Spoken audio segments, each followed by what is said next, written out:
concerning mixed principalities. The difficulties occur, however, in a new principality. Firstly, if it is not entirely new, but is, as it were, a member of a state which, taken collectively, may be called composite, the changes arise chiefly from an inherent difficulty in all new principalities. For men change their rulers willingly, hoping to better themselves, and this hope induces them to take up arms against the ruler. But they are deceived, because afterwards they discover from experience that they have gone from bad to worse.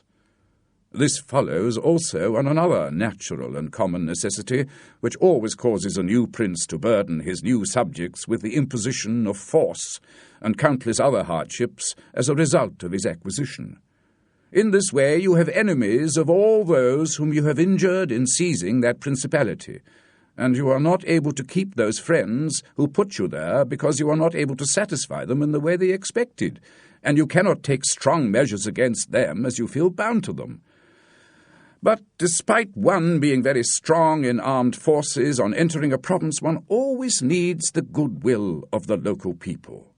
For these reasons, Louis XII, King of France, quickly occupied Milan and just as quickly lost it. And to turn him out the first time, it only needed Lodovico's own forces, because those who had opened the gates to him, finding themselves deceived in their hopes of future benefit, would not endure the ill treatment of the new prince. It is very true that after acquiring rebellious provinces a second time, they are not so likely lost afterwards, because the prince, with little reluctance, takes the opportunity of the rebellion to punish the rebels, clear out the suspects, and strengthen himself in the weakest places.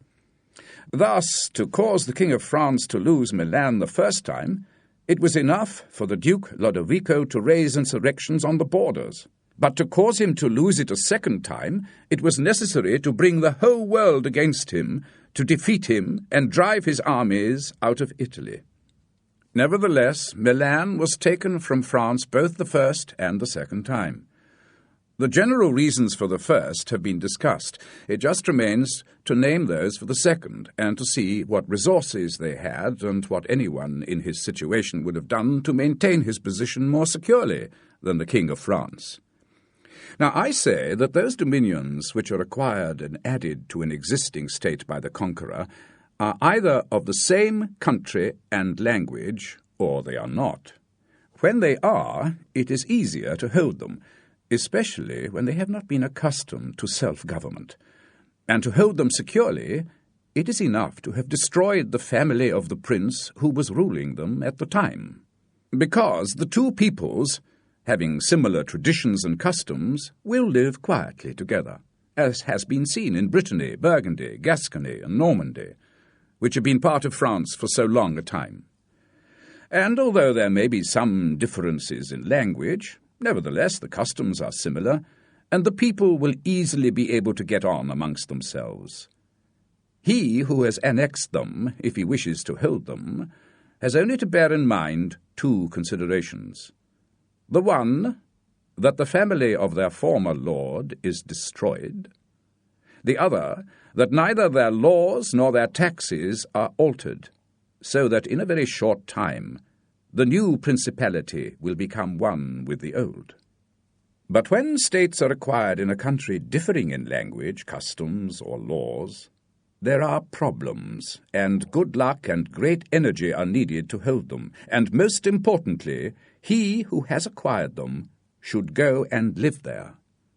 This would make his position more secure and durable, as it has made that of the Turk in Greece, who, notwithstanding all the other measures taken by him for holding that state, if he had not settled there, would not have been able to keep it. Because if one is on the spot, disorders are seen as they spring up, and one can quickly deal with them. But if one is not at hand, they are heard of only when they have become serious, and by then it is too late. Besides this, the country was not conquered by your officials, and the subjects are only satisfied by prompt recourse to the prince himself. Thus, wishing to be good, they have more cause to love him, and wishing to be otherwise, to fear him. He who attacks that state from the outside must take the utmost caution. As long as the prince resides there, it can only be taken from him with the greatest difficulty. The other and better course is to send settlers to one or two places, which may then tether that state to you. It is necessary either to do that or instead keep there a great number of cavalry and infantry. A prince does not spend much on these colonies, for with little or no expense he can send them out and keep them there, and he offends only a minority of the citizens from whom he takes land and houses to give to the new inhabitants, and those whom he does offend, remaining poor and scattered, are never able to injure him, whilst the rest, being uninjured, are easily kept quiet, and at the same time are anxious not to cause offence for fear it should happen to them. In conclusion, I maintain that these settlers are not costly, they are more faithful, they injure less, and the injured, as I have said, can do no harm. Also, one has to mention that men should either be well treated or crushed, because, although they can avenge themselves of lighter injuries, of more serious ones they cannot. Therefore, the harm that is done to a man should be so serious that one does not stand in fear of revenge. But in maintaining armed men there instead of settlers, one spends much more, having to expend on the garrison all the income from the state, so that the acquisition turns into a loss, and many more are exasperated because the whole state suffers. Through the manoeuvring of the army back and forth, everyone becomes acquainted with hardship and becomes hostile, and those who are beaten on their own ground are still able to cause damage. For every reason, therefore, such guards are as useless as colonization is useful.